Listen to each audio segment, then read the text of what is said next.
Hi friends, welcome to a new video bacterial growth curve.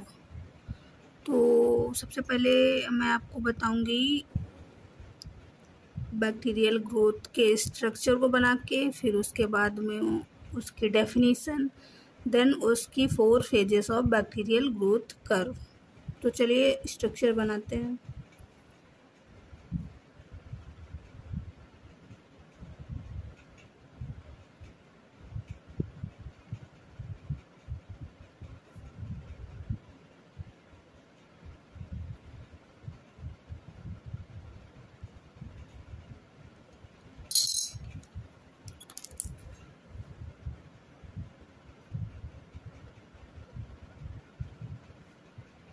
Bacterial growth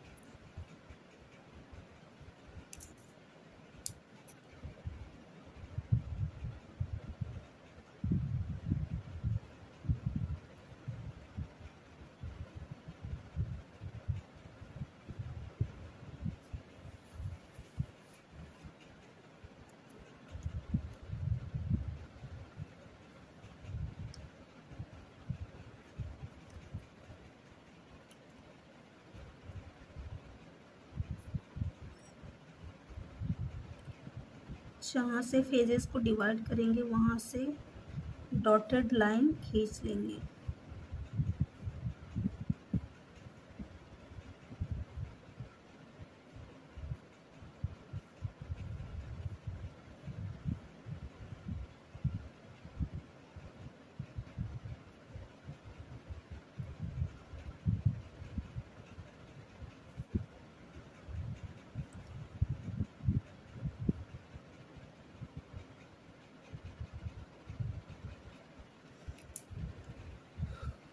तो ये मैंने divide कर दिया है ग्रोथ कर्व को 4 फेज में। तो सबसे पहला फेज है हमारा लैग फेज।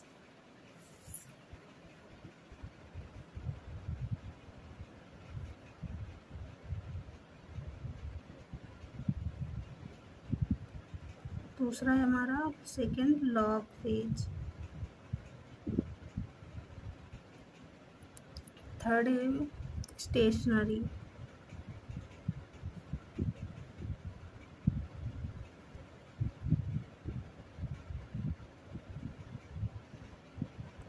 ठीक है, फोर्थ है डिक्लाइन।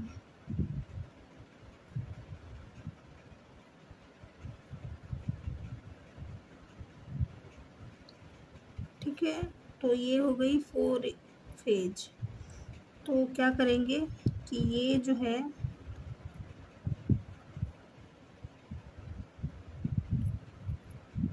फोर फेज, अगर इसका मुझे total number of bacterial count देखना है तो इसको यहाँ से देख सकते हैं कि इस फेज और इस फेज और ये इस फेज का टोटल काउंट कितना होगा, कि हमारे पास टोटल कितने बैक्टीरिया हैं, टोटल विएबल बैक्टीरिया।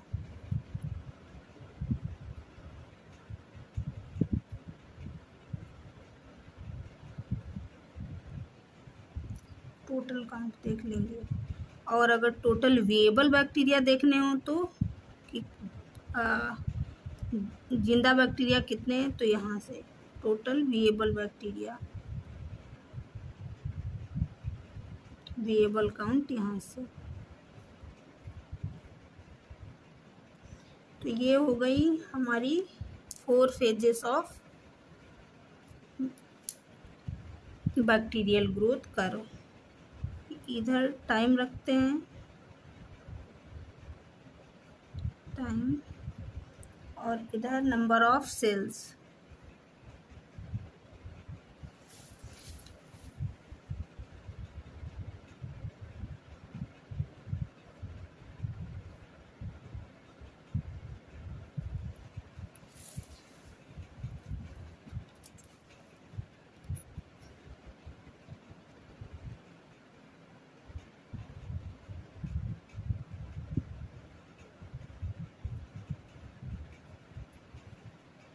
तो अब हम बताते हैं आपको डेफिनेशन के बारे में। Bacterial growth bacterial growth curve की डेफिनेशन क्या होती है।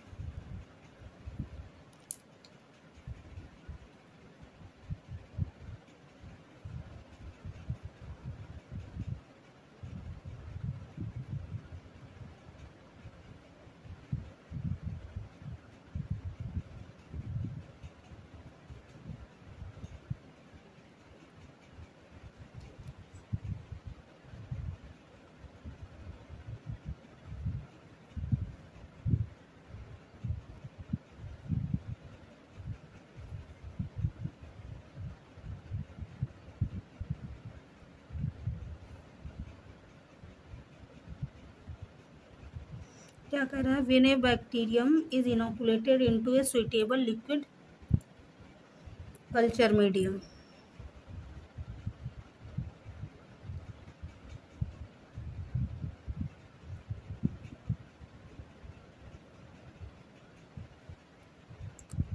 and incubated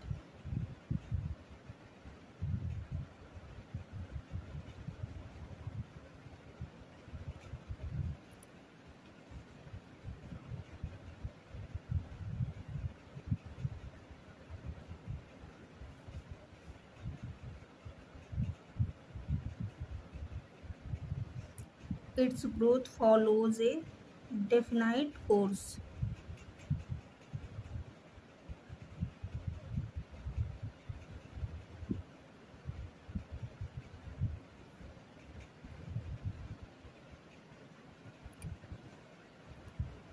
When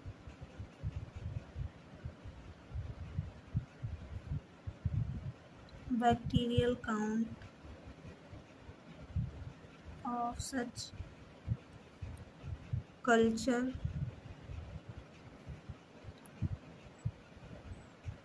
is determined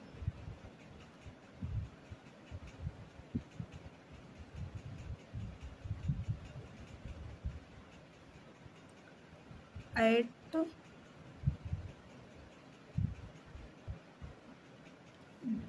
different intervals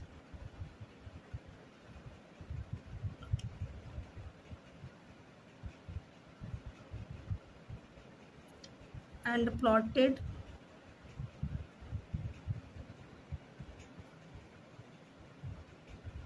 in relation to time, relation to time.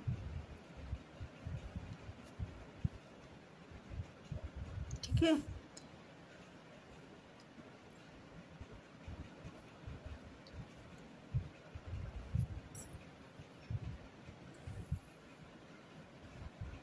in relation to time A bacterial growth curve is, क्या कह रहा है, ए बैक्टीरियल, इधर ही लिख लेते हैं,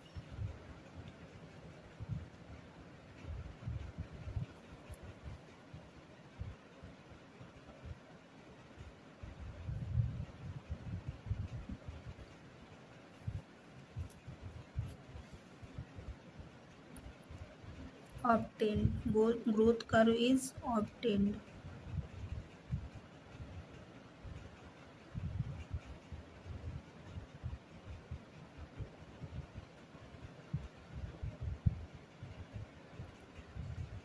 तो क्या कह रहा है ये definition, when A bacterium is inoculated into A suitable liquid culture medium and incubated, जब किसी बैक्टीरिया को या माइक्रो ऑर्गेनिज्म को इनोकुलेट करते हैं कि लिक्विड कल्चर मीडियम में जो उसके हिसाब से सुइटेबल हो, ठीक है, तो उस लिक्विड कल्चर मीडियम में उसको इनोकुलेट करेंगे, फिर उसके बाद में उसको इंक्यूबेटर में रख के इंक्यूबेट करेंगे 37 डिग्री सेल्सियस पे, रूम टेम्परेचर पे। तो फिर क्या बोल रहा है ये कि इनोकुलेट करेंगे उस लिक्विड कल्चर मीडियम में, फिर इंक्यूबेट करेंगे। तो जिस माइक्रो ऑर्गेनिज्म को या बैक्टीरियम को उस कल्चर मीडियम में इनोकुलेट किया गया है, उसमें इनोकुलेट किया गया है, तो उस बैक्टीरिया की ग्रोथ एक कोर्स फॉलो करती है ठीक है। तो वो जिस बैक्टीरिया का इनोकुलेशन किया गया है उस कल्चर मीडियम में, तो वो बैक्टीरिया जो है एक कोर्स फॉलो करती है।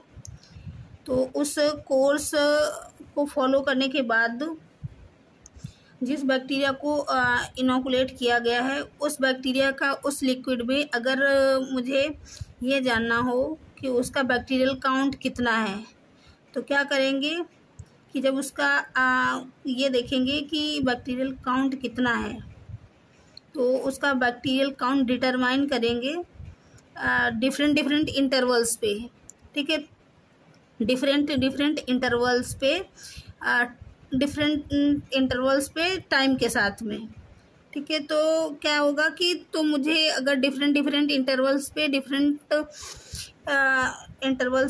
टाइम के साथ में अगर ग्रोथ उसका काउंट देख रहे हैं तो एक कर्व मिलेगा, कर्व जैसा स्ट्रक्चर, तो उसी को बोलते हैं बैक्टीरियल ग्रोथ कर्व। तो एक बार मैं फिर से इसको रिपीट कर दे रही हूँ। When A bacterium is inoculated into A suitable liquid culture medium and incubated, जब एक बैक्टीरिया को किसी एक सुइटेबल लिक्विड कल्चर मीडियम में इनोकुलेट किया जाता है और इंक्यूबेट किया जाता है, it's growth follow A definite course, तो इसकी ग्रोथ जो है वो उस बैक्टीरियम की ग्रोथ एक कोर्स को फॉलो करती है। तो उस कोर्स को फॉलो करती है, तो जिस बैक्टीरिया को हम उस सूटेबल कल्चर मीडियम में इनोकुलेट कर रहे हैं तो उसका हम ग्रोथ डिटरमाइन करने के लिए डिफरेंट इंटरवल्स होते हैं। उस इंटरवल्स पे टाइम के साथ में हम उसका बैक्टीरियल काउंट देखेंगे, तो उस काउंट को देखने के टाइम हमें एक कर्व मिलेगा। ठीक है, कर्व लाइक स्ट्रक्चर, उसी को हम बोलते हैं बैक्टीरियल ग्रोथ कर्व। तो चलिए अब बात करते हैं हम फर्स्ट फेज की, जो हमारा लैग फेज है।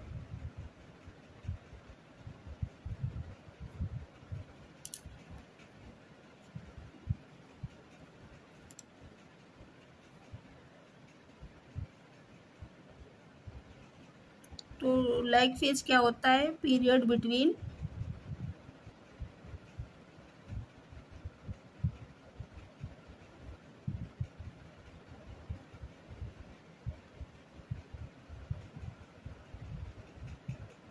inoculation and beginning of multiplication of bacteria।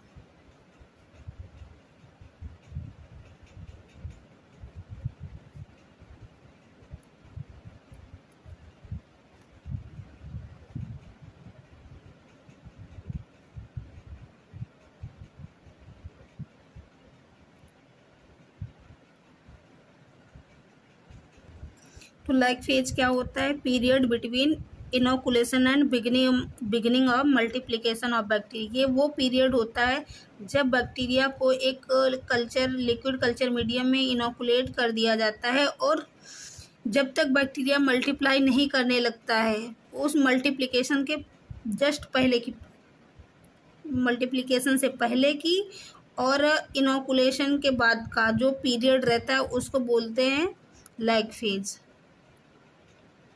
या फिर इसको ये बोल सकते हैं कि इनोकुलेशन से लेके बिगिनिंग ऑफ मल्टीप्लिकेशन के बीच का पीरियड जो रहता है उसको बोलते हैं लैग फेज। इस फेज में क्या रहता है कि बैक्टीरिया जो रहता है उसका साइज इंक्रीज हो जाता है, और किसकी वजह से इंक्रीज होता है? Accumulation of enzyme and metabolites.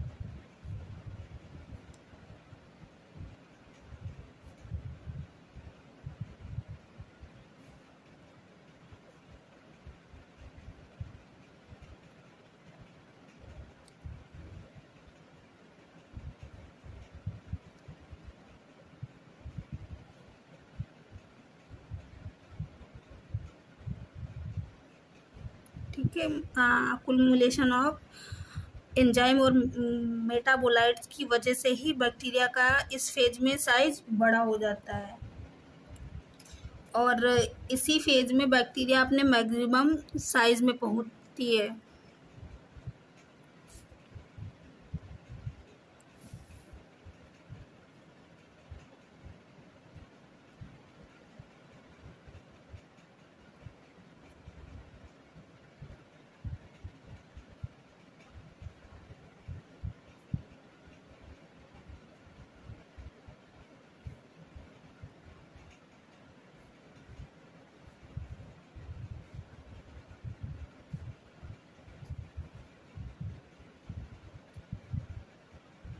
क्या कह रहा है, bacteria reach their maximum size at the end of lag phase.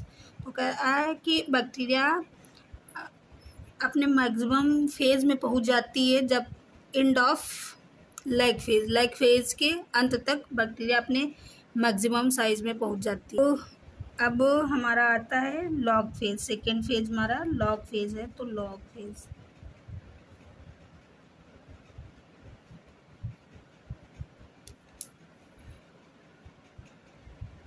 in this phase, bacteria divide exponentially so that the growth curve take a shape of straight line.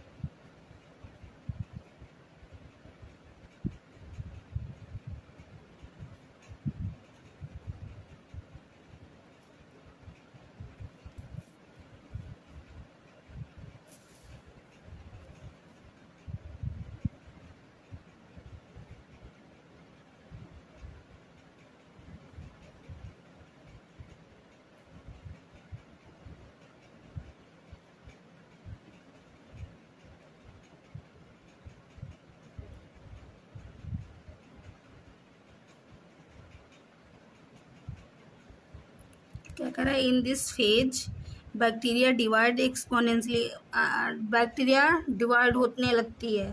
फिर क्या रहता है कि growth curve take a shape straight line. जब bacteria लगातार divide होती रहती है तो क्या रहता है कि जो ग्रोथ कर्व है एक स्ट्रेट लाइन ले लेता है, जैसे कि ये एकदम यहाँ से डिवाइड होना, लैग फेज के एंड से डिवाइड होना स्टार्ट हुआ है यहाँ तक, ये एकदम स्ट्रेट लाइन की तरह कर्व आ जाता है, क्योंकि बैक्टीरिया कंटिन्यू डिवाइड कर रही रहती है। इसमें क्या रहता है, बैक्टीरिया इन स्मॉलर साइज, तो स्मॉलर साइज में रहता है बैक्टीरिया।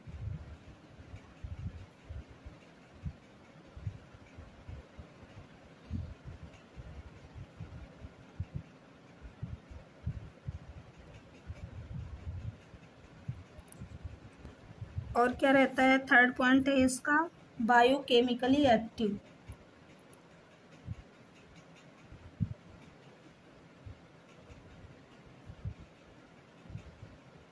जितने बायोकेमिकल टेस्ट हैं वो इस फेज में सबसे ज़्यादा प्रीफर किए जाते हैं कि इसी स्टेज में जब बैक्टीरिया हो तब बायोकेमिकल टेस्ट जो है परफॉर्म किए जाएं।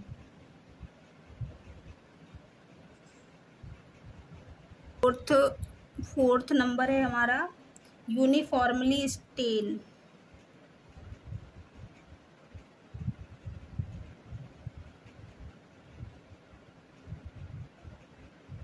मतलब ये है जब हम उसका ग्राम स्टेनिंग करेंगे तो ये एक इक्वली जो है वो स्टेनिंग होगी उसकी, ये नहीं कहीं पे कम कहीं पे ज़्यादा स्टेन आ गया है, ऐसा नहीं होगा, यूनिफॉर्मली स्टेन आएगा, उस पर स्टेन रिटेन करेगा। अब थर्ड फेज आ गया है, थर्ड फेज स्टेशनरी।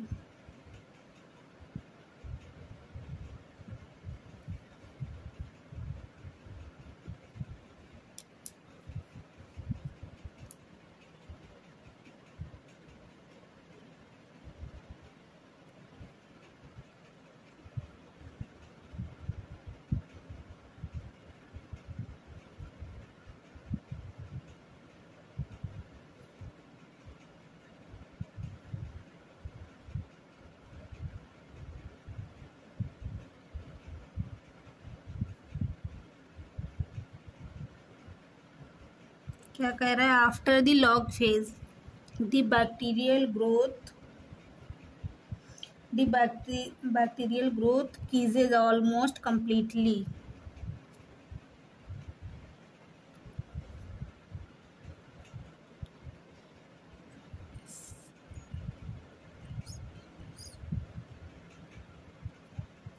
इसको इधर लिख लेते हैं,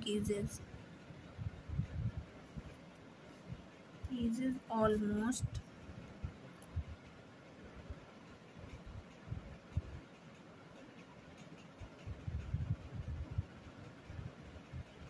completely. और किस वजह से, due to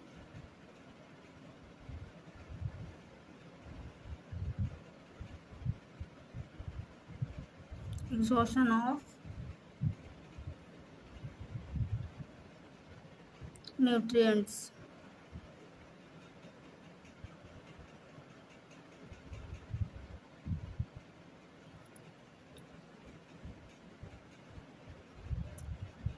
Exhaustion of nutrients, accumulation of toxic products.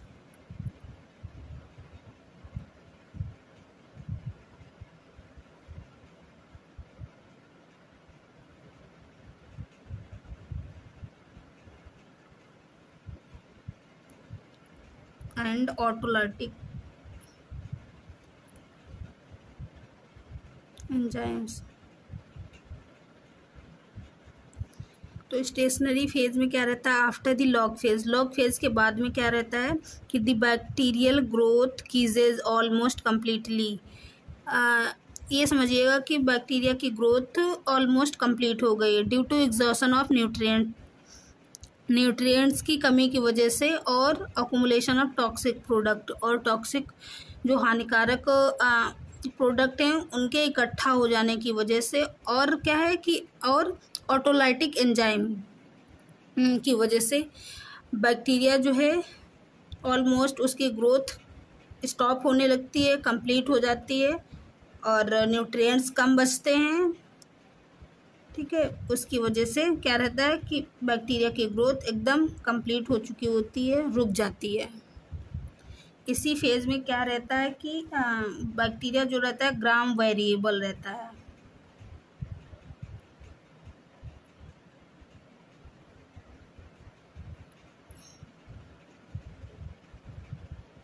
मतलब जब इसकी ग्राम स्टेनिंग करेंगे तो प्रॉपरली नहीं होगी।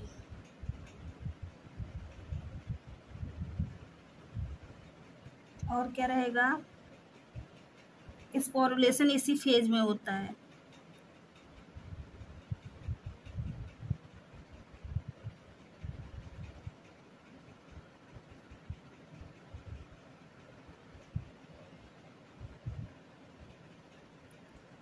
और लास्ट पॉइंट क्या है, बैक्टीरियल, इसमें क्या रहता है, बैक्टीरिया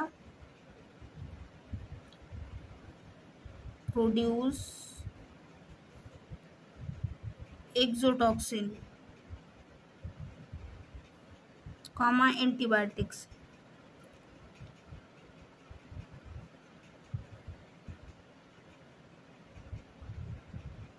एंड बैक्टीरियोसिन।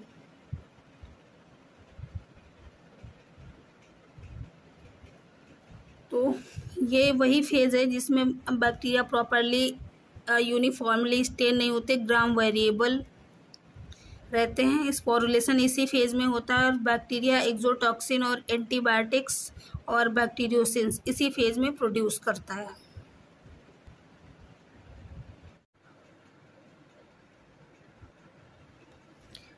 अब आते हैं लास्ट वाली 4th फेज पे, decline phase.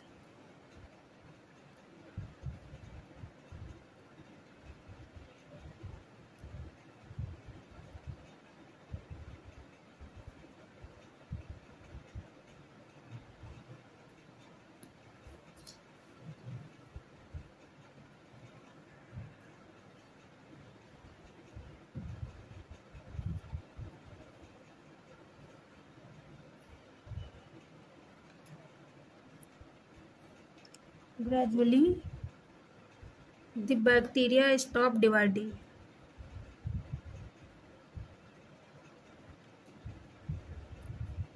bacteria stop dividing.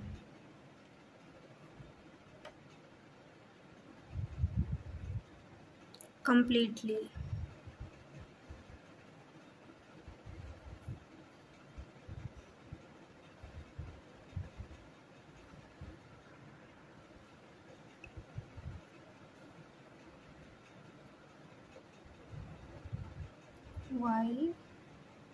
While the cell death continuously.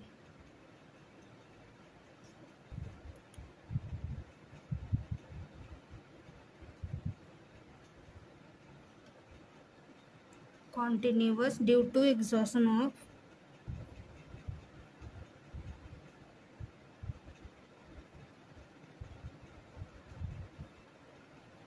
nutrients.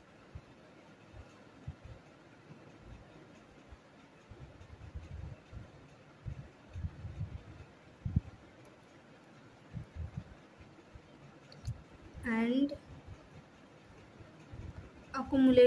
accumulation of toxic products.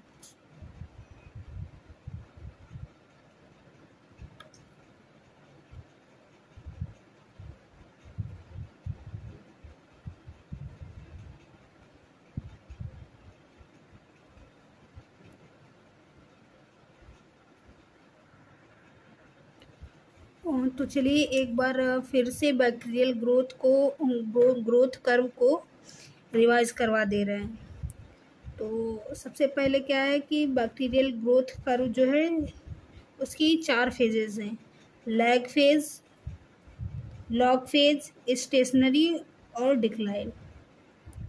ठीक है, तो जो लैग फेज होती है उसमें वो पीरियड होता है जब किसी बैक्टीरियम को एक लिक्विड मीडिया में इनोकुलेट करते हैं, फिर उसको इंक्यूबेटर में इंक्यूबेट होने के लिए रख देते हैं।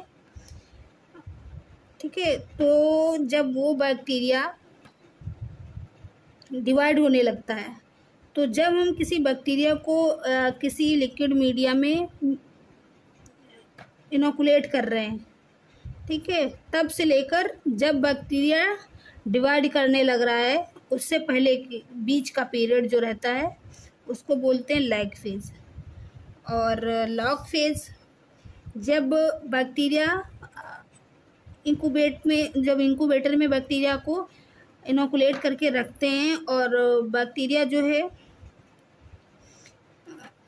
स्टार्ट करने लगता है मल्टीप्लाई करना, तो वो एकदम कॉन्टिन्यूसली एक्सपोनेंशियली वो डिवाइड ही होता रहता है, मल्टीप्लिकेशन होता ही रहता है। तो और इसकी वजह से वो उस टाइम क्या रहता है, ग्रोथ कर्व एकदम स्ट्रेट लाइन में जाता है, जैसे ये है स्ट्रेट लाइन में। तो और इस वजह से इसमें ये स्ट्रेट लाइन में इसलिए जाता है क्योंकि इसके पास प्रॉपर अमाउंट में एक न्यूट्रिशन होता है, न्यूट्रिएंट्स। इसी वजह से ये मल्टीप्लिकेशन होता ही रहता है इसमें कंटिन्यू। तो इसमें बैक्टीरिया क्या रहता है कि स्मॉलर साइज में रहता है, बायोकेमिकल एक्टिव होते हैं ये बैक्टीरिया, यूनिफॉर्मली स्टेन होते हैं। तो सबसे ज़्यादा यही एक स्टेज है, यही एक फेज है जिसमें हम प्रिफर करते हैं कि बायोकेमिकल टेस्ट और ग्राम स्टेनिंग इसी फेज में की जाए।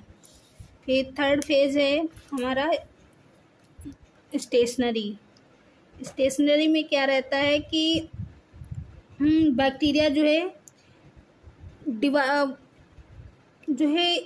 कुछ बैक्टीरिया डिवाइड कर रहे होते हैं, बाकी यही बोल सकते हैं कि बैक्टीरिया जो है डिवाइड करना बंद कर दिए।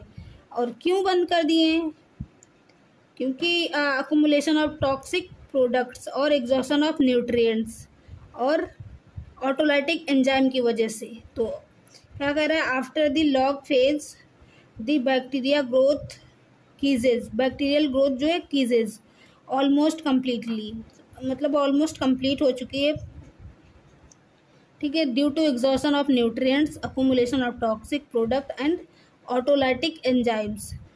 तो इसकी वजह से क्या रहता है कि ऑटोलाइटिक एंजाइम जो है बैक्टीरिया, उसकी वजह से डेथ होने लगती है, टॉक्सिक उसके अंदर खुद ही इतना ज़्यादा टॉक्सिक प्रोडक्ट्स हो जाते हैं जिसकी वजह से वो, और वहाँ न्यूट्रिशन जो है उसकी न्यूट्रिएंट्स की कमी हो जाती है, इसकी वजह से वो कम डिवाइड करना बंद कर देते हैं।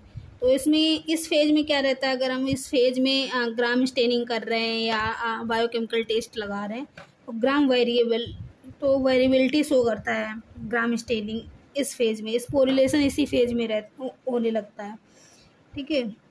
और इसी फेज में क्या रहता है, बैक्टीरिया टॉक्सिन्स को, एक्सोटॉक्सिन्स प्रोड्यूस करता है, एंटीबायोटिक्स प्रोड्यूस करता है और बैक्टीरियोसेंस। फिर लास्ट वाली हमारी फोर्थ फेज आ गई, डिक्लाइन फेज। तो इसमें क्या कर रहा है, ग्रेजुअली मतलब बिल्कुल complete, gradually the bacteria stop dividing completely, बिल्कुल बैक्टीरिया कम्प्लीटली डिवाइड होना बंद हो गया। While the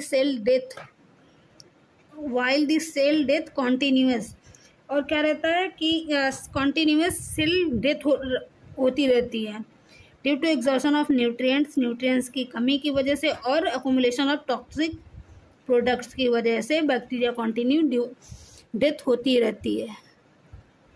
thank you.